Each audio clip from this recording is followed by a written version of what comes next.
and at verse 120 and 1.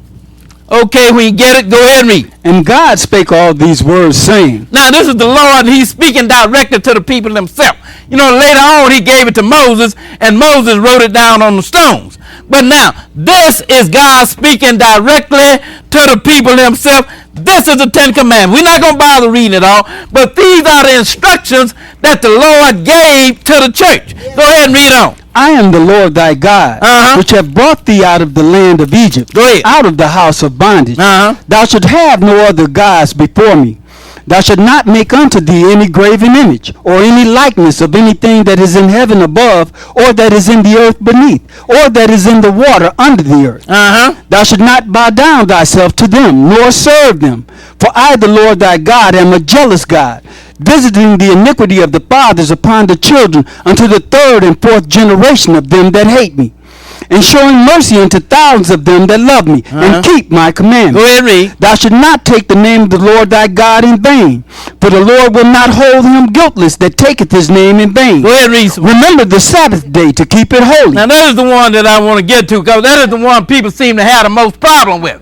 You know, most of them, they ain't got no problem with thou shalt not steal and thou shalt not commit adultery. But when you get to this one, this is when everybody seemed to have a problem with it. But these are the instructions that the Lord gave to the church. He said, remember the Sabbath day to keep it holy. And now he's going to tell you what day that is. Go ahead and read on. 6 days shalt thou labor and do all thy work. Go ahead. But the seventh day is the Sabbath of the Lord thy God. Now, who said that the seventh day is the Sabbath of the Lord thy God? The Lord himself said it, didn't he? Yes, sir. Moses didn't say it. God, this is God speaking directly to the people here. And he's saying that the seventh day is the Sabbath of the Lord thy God. Read a little bit more. In it thou shalt not do any work, thou, nor thy son, nor thy daughter, thy manservant, nor thy maidservant, nor thy cattle, nor thy stranger that is within thy gates. Go ahead. For in 6 days the Lord made heaven and earth, the sea, and all that in them is, and rested the seventh day.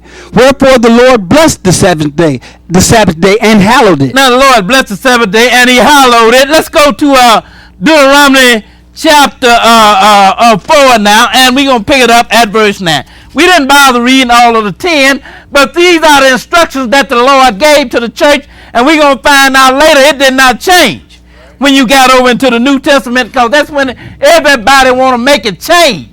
You know, when Jesus came, he supposedly changed everything. I'm going to let you in on a little secret. We don't have time to deal with it today, but this was Jesus that was giving them the 10, that was standing on the Mount Sinai giving them the 10.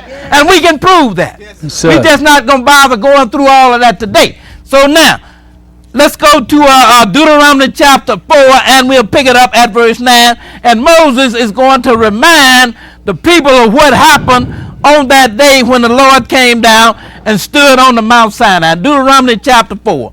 And we'll begin reading at verse 9. 4 and 9. Go ahead and read. Only take heed to thyself, and keep thy soul diligently, lest thou forget the things which thine eyes have seen, and lest they depart from thy heart all the days of thy life. But teach them thy sons, and thy sons' sons. In other words, he wanted this thing passed down to every generation.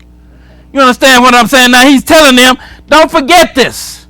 And I want you to teach them to your sons and to your sons' sons. Somewhere it got stopped along the way. You understand what I'm saying?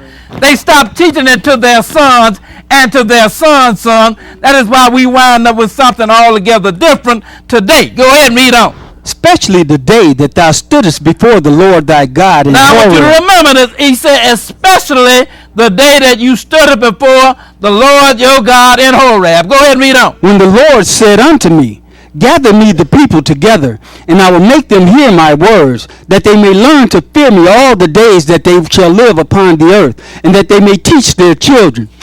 And ye came near and stood under the mountain, and the mountain burned with fire unto the midst of heaven, with darkness, clouds, and thick darkness. And the Lord spake unto you out of the midst of the fire. You heard the voice of the words, but saw no similitude, only ye heard a voice. Go ahead, read. And he declared unto you his covenant, which he commanded you to perform, even 10 commandments. And he wrote them upon 2 tables of stone. And he said he declared unto you his covenant, even the 10 commandments. So now, what are the 10 commandments? They are the covenant. And they became known as the Old Covenant. let's go now to Leviticus chapter 23, and we'll pick it up at verse 1. Show you another thing, some more instructions that the Lord gave to the church. Start reading at Leviticus 23, and we'll pick it up at verse 1. 23 and 1. 23 and 1. 23 and 1. Okay, go ahead and read. And the Lord spake unto Moses, saying. Now this time it is the Lord, and he's speaking unto Moses. He's telling Moses what to tell the people. But it is never Moses saying. It is always the Lord speaking unto Moses and telling Moses what to tell the people. You know, because when you read this, people want to call it the law of Moses. It is not the law of Moses. It is the law of the Lord that he gave to Moses for Moses to give to the people.